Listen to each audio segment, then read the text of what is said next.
Beyond psychology. बेहतर अनुभव के लिए कृपया ईयरफोन का उपयोग करें। सुबह की बातचीत के बाद कुछ सवाल आए, कुछ सीधे उसी विषय से जुड़े थे और कुछ अलग दिशा से। ये स्वाभाविक है, क्योंकि जब भी किसी जमी जमाई धारणा को छुआ जाता है तो मन तुरंत प्रतिक्रिया करता है। मैंने ये बात रखी थी कि धरती पर सैकड़ों धर्म मौजूद हैं। ये संख्या अपने आप में एक संकेत है। अगर मनुष्य की समझ सच में स्पष्ट, तर्कसंगत और वैज्ञानिक होती तो धर्म भी उतना ही एक होता जितना गणित या भौतिकी के नियम। दो तरह का गुरुत्वाकर्षण नहीं होता, दो तरह की गणित नहीं होती। नियम एक होता है, बस उसे समझने वाले अलग अलग स्तर पर होते हैं। जिस दिन मनुष्य ईश्वर, जीवन और चेतना को बिना डर, बिना परंपरा के बोझ और बिना विश्वास के अंधेपन के देख पाएगा, उस दिन न अलग अलग ग्रंथों की जरूरत बचेगी और न ही अलग अलग पूजा स्थानों की। तब धर्म किसी संस्था का नाम नहीं होगा, बल्कि समझ की एक अवस्था होगा। किसी ने पूछा कि इन सैकड़ों धर्मों में सबसे अच्छा कौन सा है? यही प्रश्न दिखाता है कि बात अभी ठीक से समझी नहीं गई। श्रेष्ठ और निकृष्ट की तुलना तभी होती है जब विकल्प असल में मौजूद हों। लेकिन धर्म कोई वस्तु नहीं है जिसे शेल्फ पर रखकर तुलना की जाए। सत्य या तो होता है या नहीं होता, उसमें रैंकिंग नहीं होती। समस्या धर्मों की संख्या नहीं है, समस्या है संप्रदायों से चिपकाव, परंपरा का मोह, पहचान का अहंकार और विश्वास की जड़ता। ये सब मिलकर उस स्वतंत्रता को खत्म कर देते हैं जो सत्य को देखने के लिए जरूरी होती है। जहां स्वतंत्रता नहीं, वहां धर्म केवल नाम रह जाता है। इस संदर्भ में एक पुरानी घटना याद आती है। एक प्रसिद्ध विचारक ने मजाक में लिखा था कि जो भी व्यक्ति यह किताब पढ़ रहा है, उसका राष्ट्र दुनिया का सबसे महान राष्ट्र है। उसका आशय यह दिखाना था कि हर इंसान अपने देश को अपने आप महान मान लेता है। लेकिन एक पाठक ने इसे सच मान लिया और खुशी खुशी पत्र लिख दिया कि आपने मेरे देश की महानता स्वीकार कर ली। यही हाल धर्म के साथ भी है। जब कोई पूछता है कि सबसे अच्छा धर्म कौन सा है, तो भीतर से जवाब पहले से तय होता है। जो हमारा है वही श्रेष्ठ लगता है। ये कोई खोज नहीं, केवल आत्मसंतोष है। अगर सच में धर्म को जानना है तो पहले ये साहस चाहिए कि हम अपने ही विश्वासों को सवालों के घेरे में रखें। बिना उस साहस के धर्म केवल पहचान बनकर रह जाता है, और पहचान कभी सत्य नहीं होती। हमारा अहंकार बहुत चालाक होता है। वो सीधे सामने नहीं आता, बल्कि अलग अलग पहचानें पहनकर खुद को सजाता है। कभी वो देश के नाम से बोलता है, कभी धर्म के नाम से, कभी जाति, भाषा या संस्कृति के नाम से। बाहर से लगता है कि हम किसी विचार का समर्थन कर रहे हैं, लेकिन भीतर से हम बस अपने मैं को बड़ा कर रहे होते हैं। मेरा मन आसानी से यह स्वीकार नहीं करता कि जिस देश में मैं पैदा हुआ वो साधारण हो सकता है। उसी तरह यह मानना भी कठिन लगता है कि जिस धर्म में मेरी परवरिश हुई वो किसी और से अलग या ऊंचा ना हो। इसलिए मैं नारे चुन लेता हूं, हम सबसे महान हैं, हमारी परंपरा सबसे शुद्ध है, हमारा मार्ग ही सर्वोत्तम है। लेकिन अगर गहराई से देखा जाए तो यह किसी देश या धर्म की प्रशंसा नहीं होती, यह खुद को ऊंचा साबित करने की कोशिश होती है। धरती कहीं भी हो, मिट्टी एक जैसी है। आसमान किसी देश के ऊपर अलग रंग का नहीं होता। न किसी जाति के लिए हवा शुद्ध होती है, न किसी मजहब के लिए सूरज ज्यादा रोशनी देता है। फिर भी अहंकार ये मानने से इनकार करता है कि मैं भी साधारण हो सकता हूं। उसे हमेशा ऊपर खड़ा होना है, किसी से तुलना करके, किसी को नीचा दिखाकर। इसलिए हम इतिहास के पन्ने चुन चुन कर चमकाते हैं, अपनी उपलब्धियों को बढ़ा चढ़ाकर बताते हैं और असफलताओं पर चुप्पी साध लेते हैं। खासकर हमारे समाज में यह आदत गहरी है। हर जगह यह दोहराया जाता है कि हम तो पहले से ही महान हैं, हमें सीखने की जरूरत नहीं। यह वैसा ही है जैसे कोई व्यक्ति रोज खुद को आईने में देखकर कहे कि मैं सबसे सुंदर हूं, और फिर उम्मीद करे कि पूरी दुनिया भी वही माने। अगर कोई व्यक्ति सीधे खड़ा होकर कह दे मैं सबसे श्रेष्ठ हूं, तो हम उसे घुमंडिया पागल कह देंगे। लेकिन अगर वही बात वो घुमाकर कह दे, मेरी जाति श्रेष्ठ है, मेरा धर्म श्रेष्ठ है, मेरा देश श्रेष्ठ है, तो हमें बुरा नहीं लगता, क्योंकि उस कथन में हमें भी अपना प्रतिबिंब दिखने लगता है। दूसरे के अहंकार से हमारा अहंकार तृप्त हो जाता है, इसलिए हम सवाल नहीं उठाते। इसी तरह के खेल हर स्तर पर चलते हैं, छोटे समूहों से लेकर बड़ी संस्थाओं तक, क्योंकि वही प्रवृत्ति हमारे भीतर भी काम कर रही है। इससे कुछ सिद्ध नहीं होता, सिवाय इसके कि हमारा अहंकार कितना सक्रिय है। इसलिए सवाल ही गलत दिशा से उठाया जाता है। ये पूछना कि कौन सा धर्म श्रेष्ठ है खुद ये दिखाता है कि हम धर्म को समझ ही नहीं रहे। धार्मिक होना अधार्मिक होने से बेहतर है, इसमें कोई विवाद नहीं। लेकिन एक धर्म को दूसरे से बड़ा बताना वैसा ही है जैसे स्वास्थ्य के अलग अलग दर्जे गिनाना। बीमारियां अनगिनत हो सकती हैं, हर व्यक्ति अपनी तरह से बीमार हो सकता है, लेकिन स्वास्थ्य के प्रकार नहीं होते। जब आप स्वस्थ होते हैं और जब कोई और स्वस्थ होता है तो उस स्थिति में कोई फर्क नहीं होता। फर्क बीमारी में होता है, स्वास्थ्य में नहीं। यही बात मन की अवस्थाओं पर भी लागू होती है। अगर हम सब अशांत हों तो हर किसी की बेचैनी अलग होगी। किसी को डर खाएगा, किसी को क्रोध, किसी को भविष्य की चिंता। लेकिन अगर हम सब शांत हो जाएं तो क्या कोई कह सकता है कि मैरी, शांति तुम्हारी शांति से अलग है? शांति में कोई विभाजन नहीं होता। विचार हमें अलग करते हैं। मेरे विचार और होंगे, आपके और होंगे। लेकिन जब विचार थम जाते हैं, जब मन ध्यान में उतरता है, तब अलग अलग व्यक्ति भी एक ही स्थिति में होते हैं। वहां मेरा और तुम्हारा नहीं बचता। जो कुछ भी जीवन में सत्य है, सुंदर है, मंगलमयी है, वहां भेद नहीं होता। भेद केवल अज्ञान में होते हैं।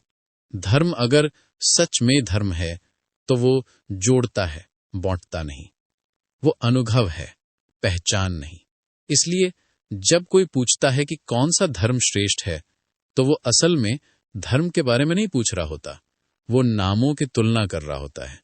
हिंदू, मुसलमान, जैन, ईसाई, बुद्ध। लेकिन ये नाम धर्म नहीं है, ये सिर्फ रास्तों के बोर्ड हैं। और जो मंजिल तक पहुंच गया हो वो बोर्डों से लड़ता नहीं। जिन नामों को हम धर्म कहते आए हैं वे असल में धर्म नहीं हैं, वे मन की विकृतियों के लेबल हैं। सचमुच का धार्मिक व्यक्ति किसी पहचान में बंद नहीं होता। वो न खुद को हिंदू कहकर परिभाषित करता है, न मुसलमान, न जैन, न ईसाई। वो बस जागरूक होता है। उसका संघर्ष किसी समुदाय से नहीं होता, उसका संघर्ष अज्ञान से होता है। वो झूठ से टकराता है, घृणा से टकराता है, हिंसा और क्रोध से टकराता है। उसके लिए सवाल ये नहीं होता कि कौन ऊपर है और कौन नीचे। उसके सामने केवल एक ही प्रश्न होता है, अंधेरे से बाहर कैसे आया जाए, भय से मुक्त कैसे हुआ जाए, भीतर शांति, करुणा और संतुलन कैसे उतरे। यानी सवाल ये नहीं कि किस धर्म को चुना जाए, सवाल ये है कि इंसान कैसे बेहतर बने। इस अर्थ में धार्मिकता अधर्म से आगे की अवस्था है। लेकिन एक नाम वाला धर्म दूसरे नाम वाले धर्म से बेहतर नहीं हो सकता। जैसे बीमारियों की तुलना का कोई अर्थ नहीं होता, बीमारी चाहे जिस नाम से हो, बीमारी बीमारी ही रहती है। और जैसे जैसे मनुष्य का मानसिक असंतुलन बढ़ता जाता है, वैसे वैसे इन नामों की संख्या भी बढ़ती चली जाती है। ये भी संभव है कि किसी दिन हर इंसान अपना अलग धर्म बना ले, इसमें कोई रुकावट नहीं है।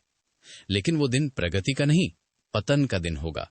शुभ दिन वो होगा जब नाम मिट जाएंगे और अनुभव बचा रहेगा, जब संस्थाएं गिर जाएंगी और संवेदनशील मनुष्य खड़ा रह जाएगा, जब न मंदिर जरूरी होंगे, न चर्च, न मस्जिद, बस एक सजग इंसान पर्याप्ति होगा। लेकिन उस दिशा में जाने के लिए सवाल बदलना होगा। ये नहीं पूछना कि कौन सी बीमारी अच्छी है। कोई समझदार व्यक्ति ये तय नहीं करता कि उसे कौन सी बीमारी रखनी है। वो बस स्वस्थ होना चाहता है, और स्वस्थ होने के लिए सारी बीमारियों को छोड़ना पड़ता है। उसी तरह धार्मिक होने के लिए सारे धार्मिक तेबल छोड़ने पड़ते हैं। यही आज तक नहीं हो पाया। इसलिए दुनिया धर्म के नाम पर भरी होने के बावजूद धार्मिक नहीं हो सकी।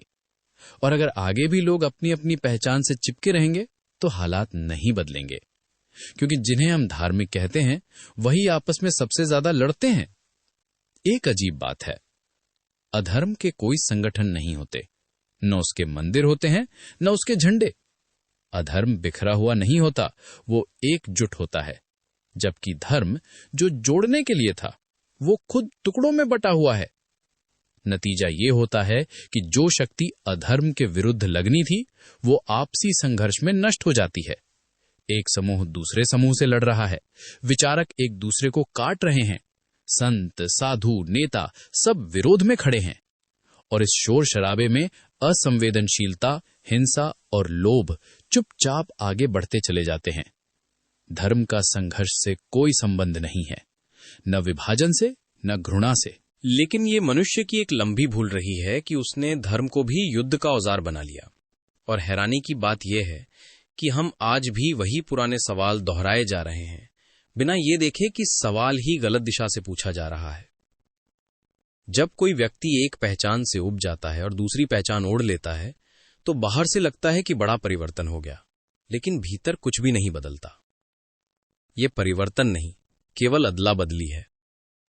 जैसे मन थक जाए तो हम स्थिति बदल लेते हैं, वैसे ही मन अपनी ऊब को नए नाम से ढक लेता है। इसे धार्मिक यात्रा समझ लेना एक भ्रम है। एक पहचान छोड़कर दूसरी पकड़ लेना उतना ही सतही है जितना बोझ को एक कंधे से दूसरे कंधे पर रख लेना। थोड़ी देर राहत मिलती है, लेकिन बोझ वही रहता है। समस्या कंधे की नहीं है, समस्या बोझ की है। जब तक बोझ रखा रहेगा, दर्द किसी न किसी तरफ लौटेगा ही। इसी तरह धर्मों के बीच चुनाव करना कोई समाधान नहीं है।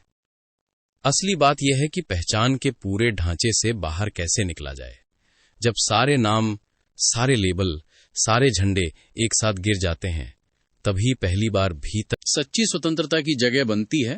वहीं से वास्तविक धार्मिकता की शुरुआत होती है, क्योंकि तब संघर्ष किसी समूह से नहीं रहता, तब संघर्ष अज्ञान, हिंसा, लोभ और असंवेदनशीलता से होता है। इसलिए चुनाव करना है तो दो के बीच कीजिए, जागरूकता और बेहोशी के बीच, करुणा और क्रूरता के बीच, सत्य और झूठ के बीच। नामों के बीच नहीं, अवस्थाओं के बीच। वहीं परिवर्तन फलदायी हो सकता है। संभव है कुछ लोग ये समझ बैठे हों कि यहां किसी एक मत का समर्थन किया जा रहा है। ऐसा नहीं है।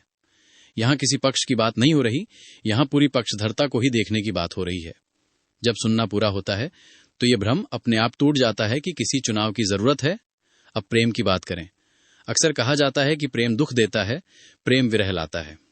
लेकिन यह कथन स्वयं अधूरा है। जिसने प्रेम को जाना है उसने दुख को नहीं जाना, और जिसने दुख को जाना है वो प्रेम नहीं था, कुछ और था जो प्रेम जैसा दिखता था। प्रेम अपने स्वभाव में आनंद है। वो जोड़ता है, भरता है, विस्तार देता है। अगर किसी अनुभव से पीड़ा, भय और असुरक्षा निकल रही है तो उसे प्रेम कहना एक भूल है। इससे प्रेम गलत सिद्ध नहीं होता, बल्कि हमारी समझ अधूरी सिद्ध होती है। जो लोग प्रेम में दुखी दिखते हैं वे दरअसल अपेक्षाओं में उलझे होते हैं। वहां अधिकार होता है, डर होता है, पकड़ होती है, प्रेम नहीं। इसलिए सवाल यह नहीं कि प्रेम क्यों नहीं छोड़ा जाता, सवाल यह है कि जिसे प्रेम समझ लिया गया है वो वास्तव में है क्या। प्रेम से भागना समाधान नहीं है, प्रेम को समझना जरूरी है, क्योंकि प्रेम को छोड़ा नहीं जाता, प्रेम पाया जाता है। एक कथा है।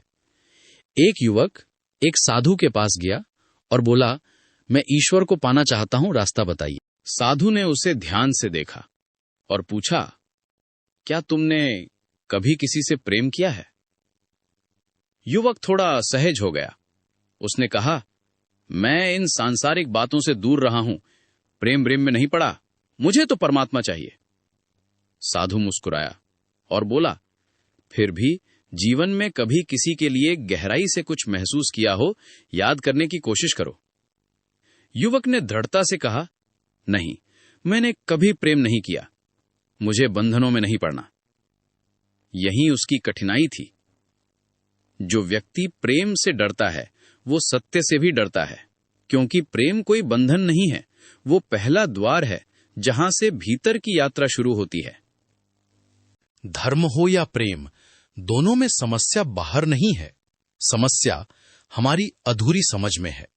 और जब समझ बदलती है तो न धर्म बदलने की जरूरत रह जाती है, न प्रेम से भागने की। वो सन्यासी चुप हो गया। उसके चेहरे पर एक गहरी उदासी उतर आई। उसने कहा, फिर मैं तुम्हारी कोई सहायता नहीं कर सकता।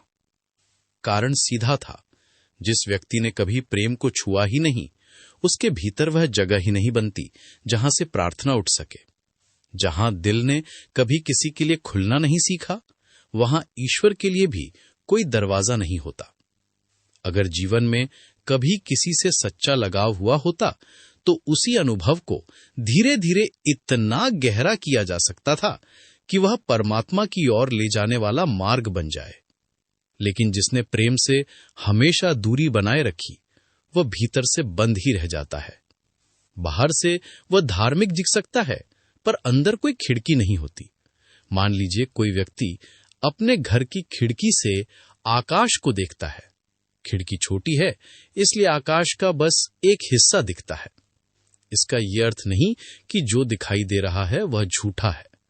आकाश तो आकाश ही है, चाहे वो छोटी खिड़की से दिखे या खुले मैदान से। अगर पूरा आकाश देखना है तो खिड़की को बड़ा किया जा सकता है, दीवारें गिराई जा सकती हैं, लेकिन खिड़की को बंद कर देना समाधान नहीं है, क्योंकि तब आकाश बिल्कुल ही ओझल हो जाएगा। प्रेम वही पहली खिड़की है जहां से मनुष्य परम सत्य की ओर झांकता है। प्रेम में जो झलक मिलती है वह उसी परम सत्ता की होती है, हालांकि सीमित रूप में। यही सीमा बाद में पीड़ा बन जाती है। लेकिन गलती वहां होती है जहां सीमा को तोड़ने के बजाय प्रेम को ही तोड़ दिया जाता है। प्रेम का अर्थ किसी व्यक्ति तक सिमट जाना नहीं है। प्रेम को बढ़ाना है, फैलाना है, उसे इतना व्यापक बनाना है कि वह किसी एक चेहरे, एक नाम, एक संबंध में कैद न रहे। जब प्रेम धीरे धीरे अपने घेरे को फैलाता है, तब वह व्यक्ति से ऊपर उठता है, संबंध से परे जाता है और अंततः निराकार हो जाता है। उसी क्षण प्रेम प्रार्थना बन जाता है। दुख प्रेम में नहीं है, दुख उसकी संकीर्णता में है। लेकिन सदियों से मनुष्य ने उल्टा रास्ता चुना है। आंख में धूल चली जाए तो आंख फोड़ देना, ये कैसी समझदारी है। पैर में जंजीर बन जाए तो पैर काट देना, ये समाधान नहीं, पागलपन है। इसी तरह प्रेम में बंधन दिखे तो प्रेम ही छोड़ देना एक भारी भूल है। इस भूल का परिणाम ये हुआ कि न प्रेम बचा न परमात्मा। जिस तर्क से प्रेम को छोड़ा गया, उसी तर्क ने जीवन को सूखा और खाली बना दिया। अगर प्रेम को समझा गया होता, उसे तोड़ा नहीं गया होता, तो वही प्रेम धीरे धीरे उस ऊंचाई तक ले जाता जहां अलग अलग नाम, रूप और सीमाएं अपने आप गिर जाती हैं। प्रेम से डरना नहीं है, प्रेम को छोटा नहीं करना है। प्रेम को इतना विशाल करना है कि उसमें पूरा अस्तित्व समा जाए। वहीं से असली यात्रा शुरू होती है। आज हालत यह है कि ना जीवन में प्रेम बचाए, ना ईश्वर की अनुभूति। मनुष्य ने धीरे धीरे दोनों से अपने दरवाजे बंद कर लिए। अब वो अपने ही भीतर कैद है और फिर शिकायत करता है कि परमात्मा नहीं मिलता। उसे ये दिखाई नहीं देता कि जिन रास्तों से कभी भीतर रोशनी आती थी, उन्हीं रास्तों को उसने खुद ईंट पत्थर से बंद कर दिया है।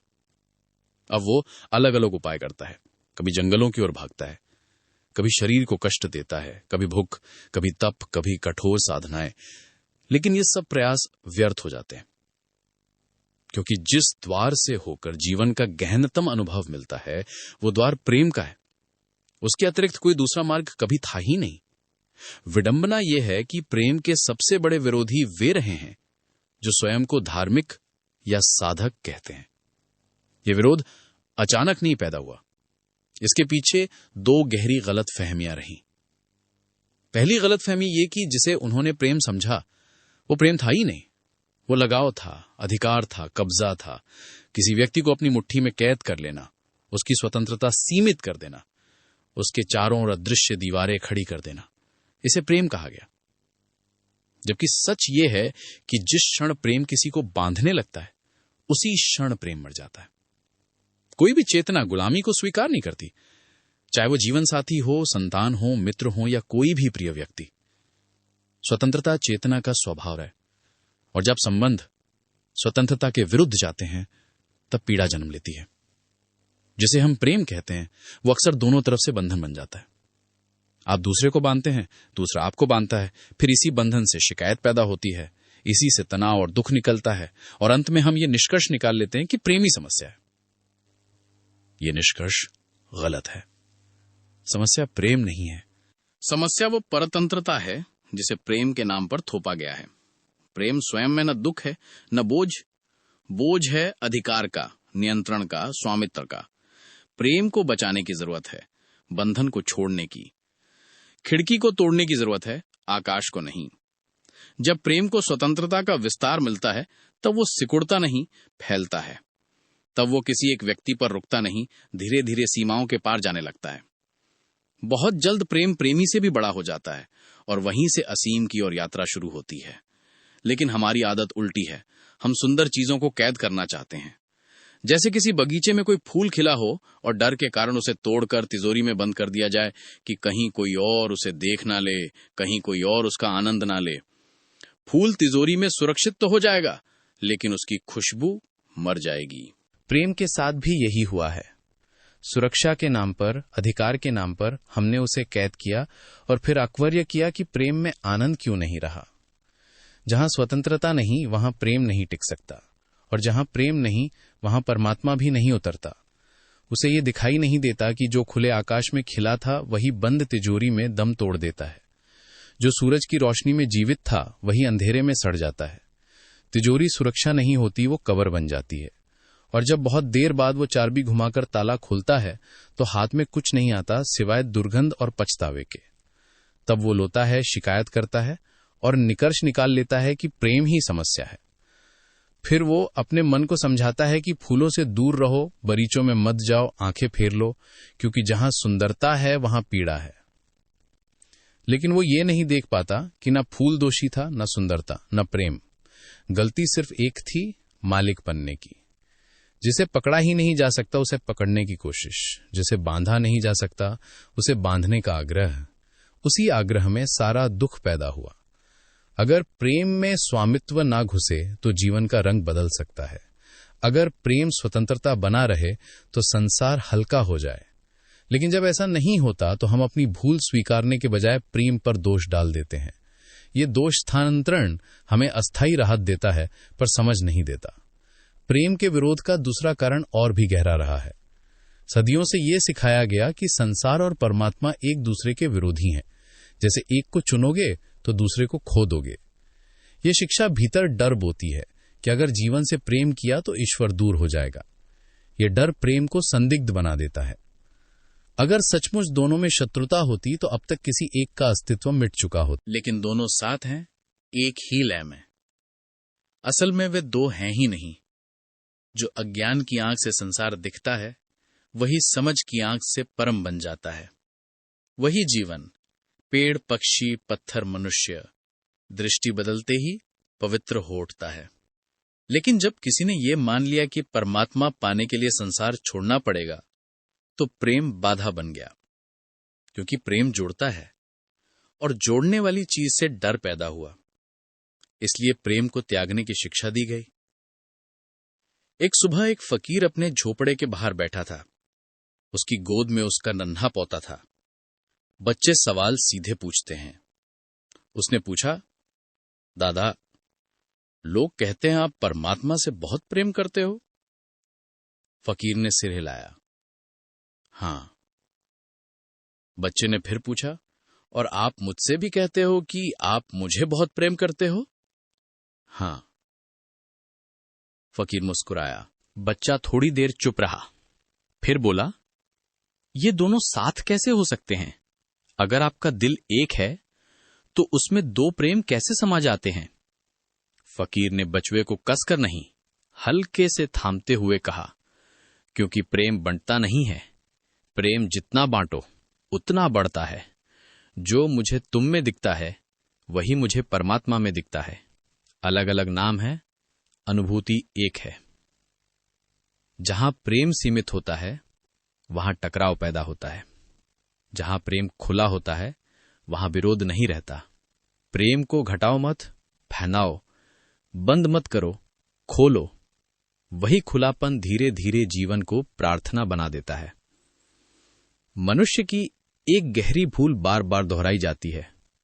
वह प्रेम को पकड़ना चाहता है, जैसे कोई बहती हवा को मुट्ठी में बंद कर ले। जिस क्षण प्रेम पर अधिकार की चाह पैदा होती है उसी क्षण उसका जीवन रस सूखने लगता है। प्रेम बहाव है, ठहराव नहीं। वह साझा करने में जीवित रहता है, संग्रह में नहीं। अक्सर हम ये नहीं देखते कि पीड़ा का स्रोत प्रेम नहीं होता, बल्कि हमारी अपेक्षाएं होती हैं। हम चाहते हैं कि जिसे हमने चाहा है वो हमारे नियमों में बंध जाए, हमारी सुरक्षा की दीवारों के भीतर रहे, हमारे डर को शांत करता रहे। प्रेम को हमने आश्रय नहीं, कैद बना दिया। फिर जब घुटन होती है, हम कहते हैं प्रेम दुख देता है।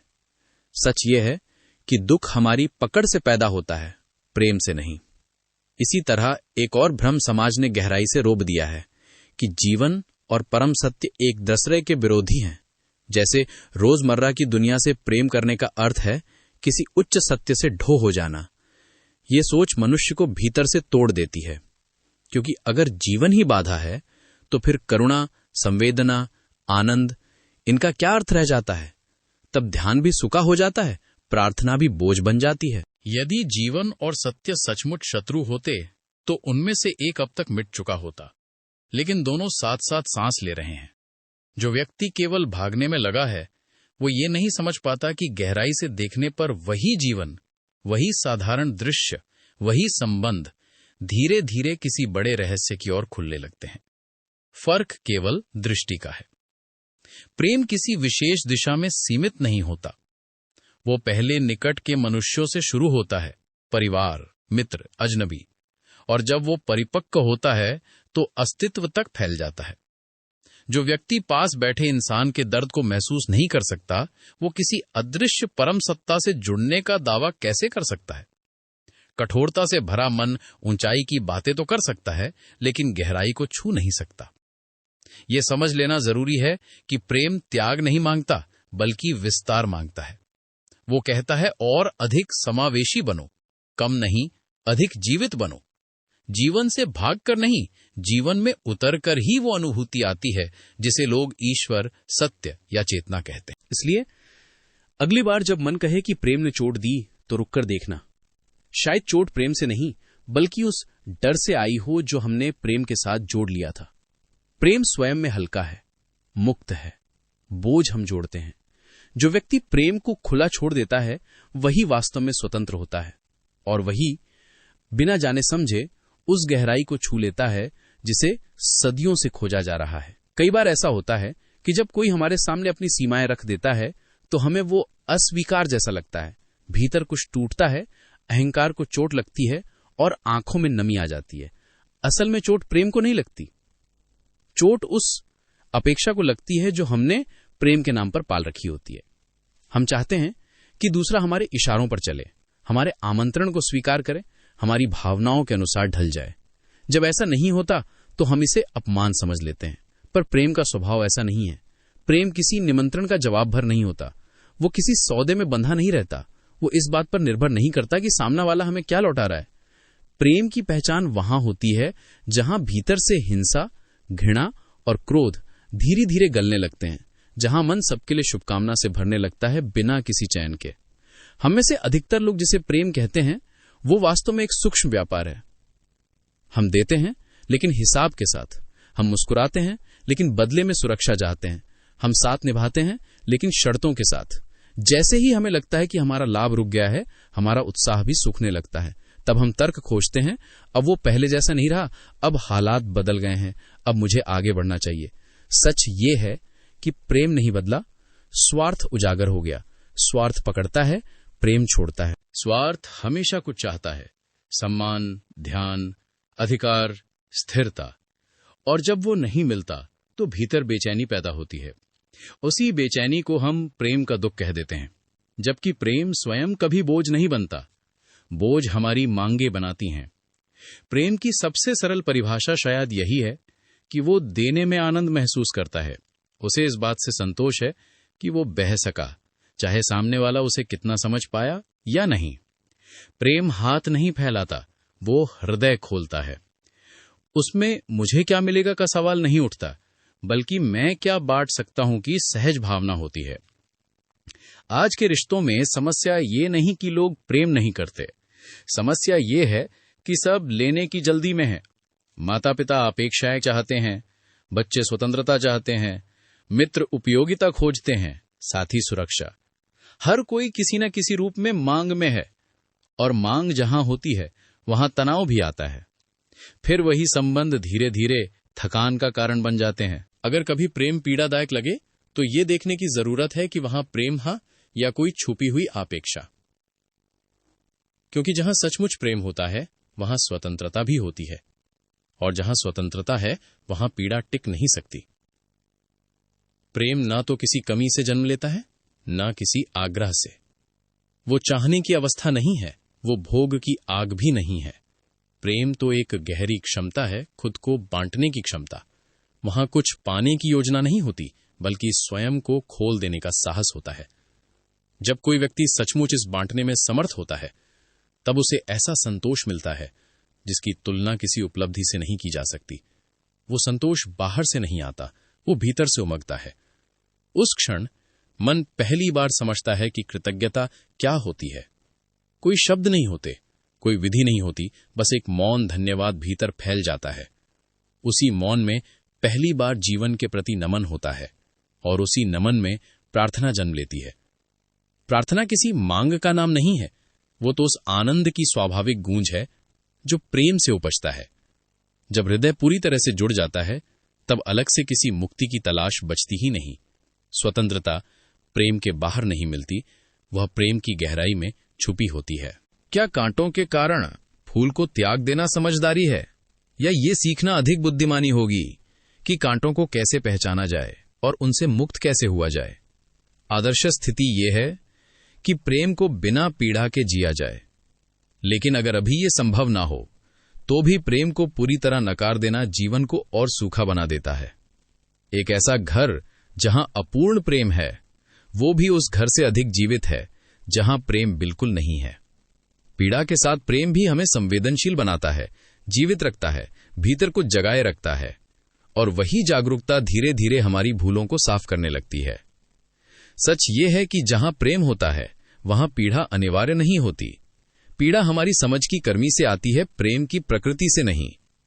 जैसे जैसे समझ गहरी होती जाती है, प्रेम हल्का, मुक्त और शांत होता चला जाता है, और उसी शांति में जीवन पहली बार अपने वास्तविक सौंदर्य के साथ प्रकट होता है।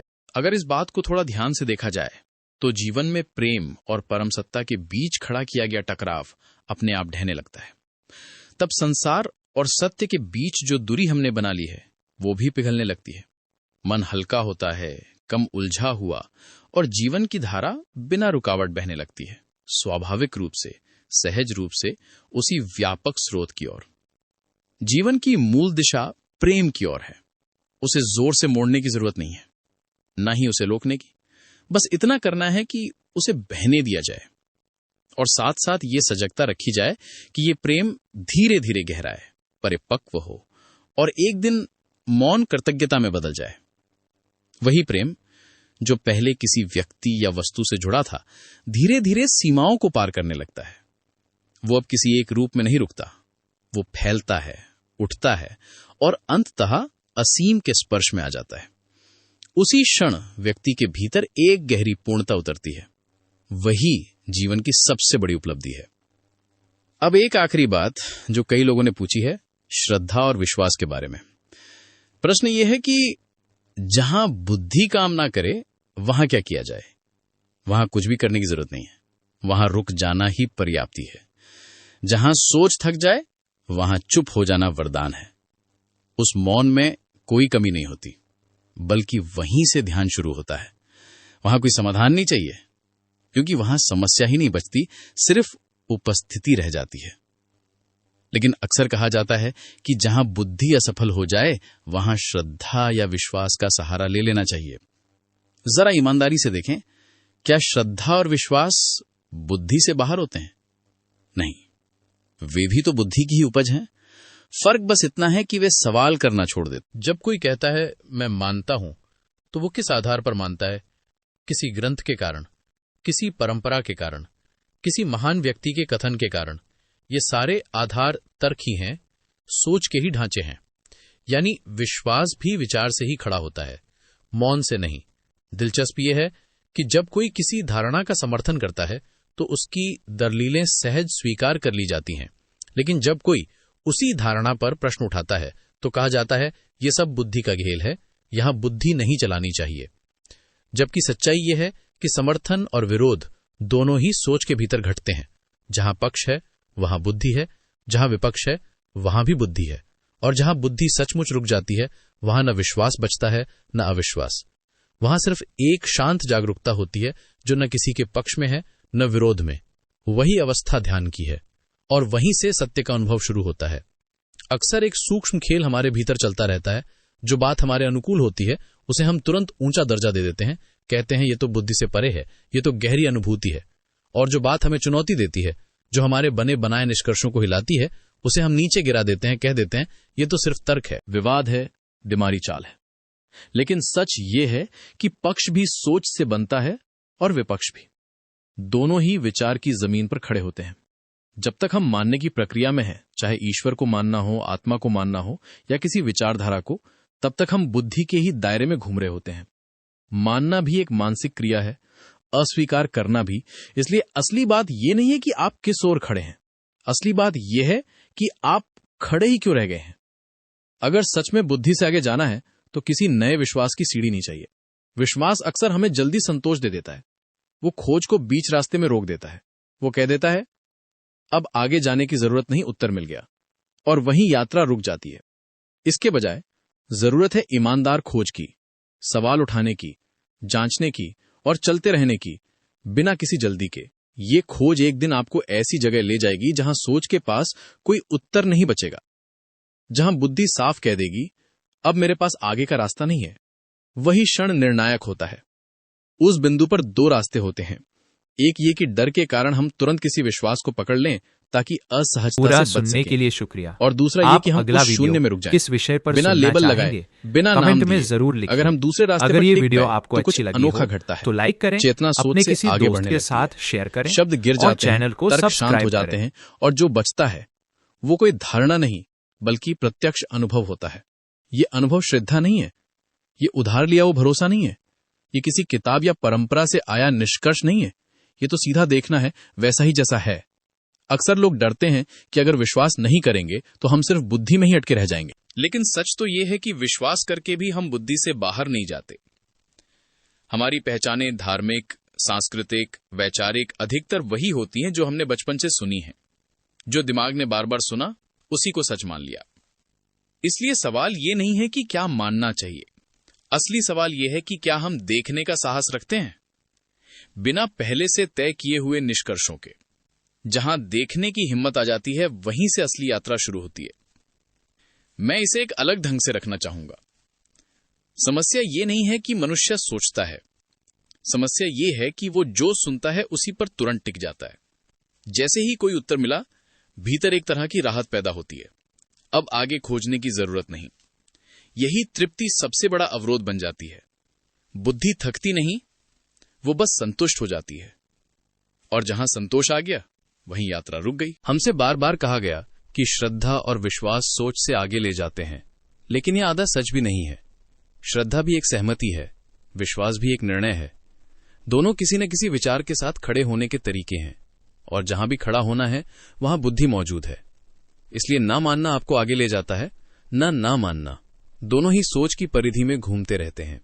असल परिवर्तन तब होता है जब खोज अपनी चरम सीमा तक पहुंच जाती है, जब आदमी किसी निष्कर्ष को पकड़ने के बजाय सवाल को पूरी ईमानदारी से जीता है। वह पूछता है, देखता है, पर जल्दी में किसी उत्तर से खुद को नहीं भर लेता। धीरे धीरे एक ऐसा क्षण आता है जब सवाल तो रहता है लेकिन उत्तर गायब हो जाते हैं। सोच थक जाती है, वो आगे कुछ जोड़ नहीं पाती, कुछ काट नहीं पाती, कुछ साबित नहीं कर पाती। यही वो बिंदु है जहां अक्सर लोग घबरा जाते हैं। शून्य असहज होता है, वहां कोई सहारा नहीं होता, न ग्रंथ, न परंपरा, न विचारधारा। इसलिए आदमी तुरंत कोई नया विश्वास उठा लेता है ताकि खालीपन से बच सके, लेकिन वही मौका चूक जाता है। अगर उस खालीपन में थोड़ी देर ठहरने का साहस हो जाए तो कुछ गहराई से बदलता है। वहां न आस्तिक बचता है, न नास्तिक, न हां की जरूरत रहती है, न ना की। वहां सिर्फ एक मौन उपस्थिति होती है, जागृत, सतर्क, लेकिन निष्कर्ष रहित। उसी मौन में कुछ ऐसा प्रकट होता है जो सोचा नहीं गया होता, जो सीखा नहीं गया होता, जो उधार नहीं लिया गया होता। ध्यान देने की बात यह है कि यह अनुभव बुद्धि का दुश्मन नहीं है। इसके लिए बुद्धि की पूरी यात्रा जरूरी है। आधी अधूरी खोज से कोई सीमा नहीं टूटती।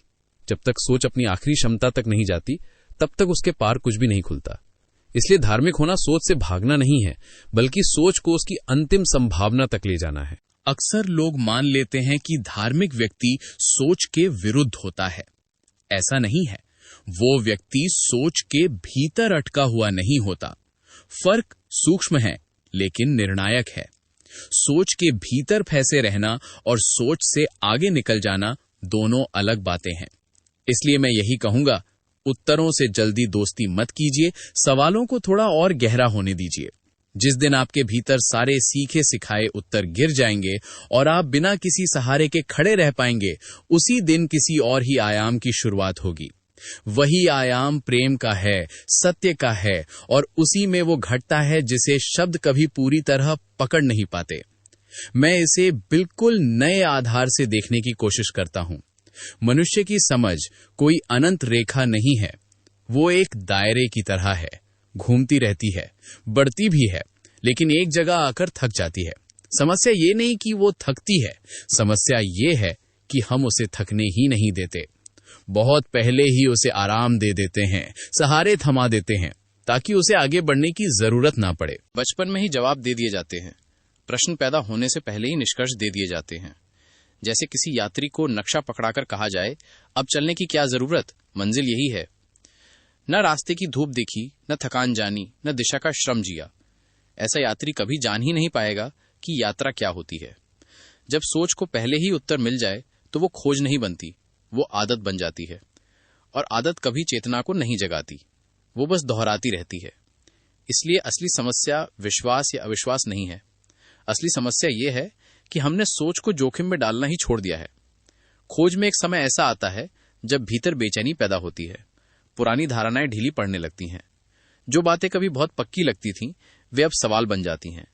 ये समय असुविधाजनक होता है, यहां मन घबराता है, यहीं ज्यादातर लोग पीछे लौट जाते हैं, किसी किताब की शरण में, किसी गुरु के वाक्य में, किसी परंपरा की ओट में। वे कहते हैं बस इतना ही काफी है। लेकिन जो यहीं रुक गया वो दरवाजे तक आकर लौट गया। अगर कोई इस बेचैनी को सह ले, अगर वो थोड़ी देर बिना सहारे के खड़ा रह सके, तो भीतर कुछ और ही पटता है। सोच धीरे धीरे अपनी पकड़ छोड़ने लगती है। विचार आते हैं लेकिन वे मालिक नहीं रहते। उत्तर नहीं मिलते पर डर भी नहीं रहता।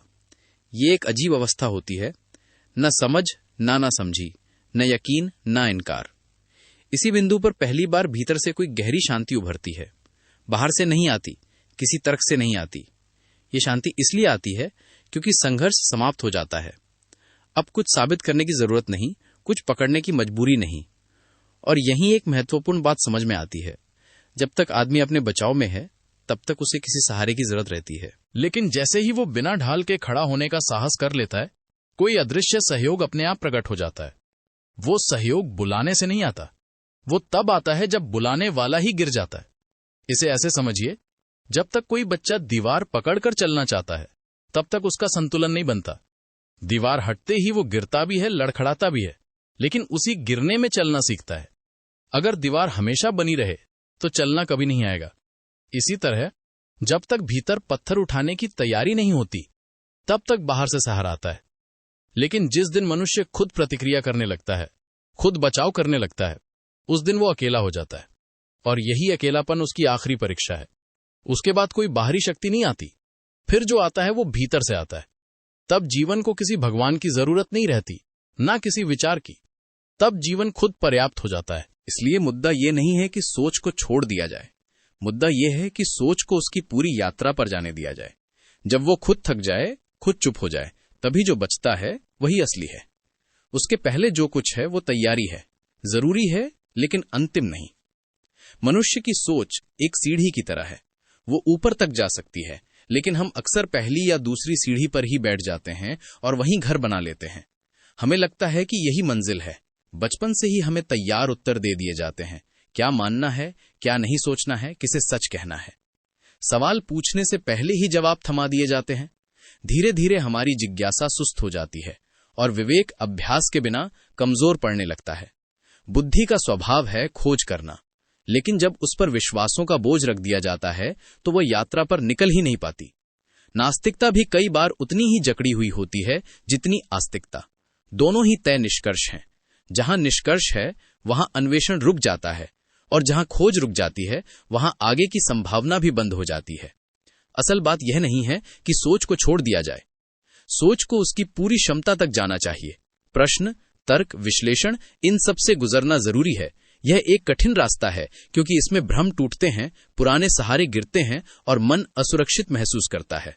लेकिन यही असुविधा उस बिंदु तक ले जाती है जहां बुद्धि खुद स्वीकार कर लेती है कि अब उसके पास कहने को कुछ नहीं बचा। वह क्षण बहुत अनोखा होता है। वहां कोई विचार नहीं होता, कोई धारणा नहीं होती, कोई पहचान नहीं होती। वहां व्यक्ति पहली बार पूरी तरह खाली खड़ा होता है। न ज्ञान का सहारा, न अज्ञान का, न विश्वास की ढाल, न संदेह की तलवार, बस एक शांत नग्न उपस्थिति। अक्सर हम किसी न किसी सहारे के साथ खड़े रहना चाहते हैं, किसी ग्रंथ के, किसी गुरु के, किसी विचारधारा के।